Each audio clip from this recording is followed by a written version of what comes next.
নমস্কার বন্ধুরা, শর্মিলাস কিচেনের একটি নতুন পর্বে সবাইকে স্বাগত। আজকে যে রেসিপিটি আপনাদের সাথে শেয়ার করতে চলেছি সেটি বাচ্চা থেকে বড় সকলেরই ভীষণ পছন্দের ম্যাঙ্গো মিল্কশেক। এখানে আমি দুটো পাকা আম নিয়ে নিয়েছি। আমগুলোর খোসাটাকে ছাড়িয়ে নিয়েছি। খোসাটাকে ছাড়িয়ে নিয়ে আমগুলোকে এরকম ছোট ছোট টুকরো করে কেটে নিতে হবে। এরপর একটা মিক্সির জারের মধ্যে আমগুলোকে নিয়ে নিচ্ছি। এর মধ্যে এবার দিয়ে দিচ্ছি কিছু বরফ কুচি, দিয়ে দিচ্ছি 1 কাপ ঠান্ডা দুধ। দুধটাকে ফুটিয়ে তারপর ঠান্ডা করে রেখেছিলাম।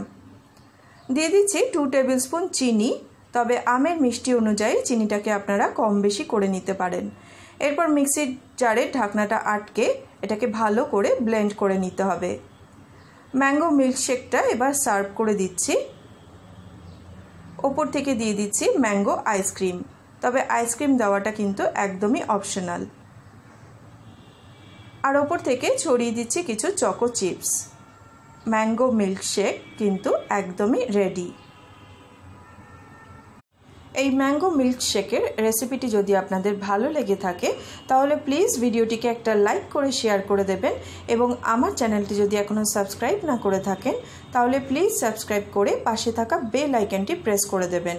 তাহলে আমি নতুন কোনো ভিডিও আপলোড করলে তার নোটিফিকেশন আপনাদের কাছে পৌঁছে যাবে। আজ এই পর্যন্ত, দেখা হবে নতুন কোনো রেসিপি নিয়ে। সবাই খুব ভালো থাকবেন, সুস্থ থাকবেন।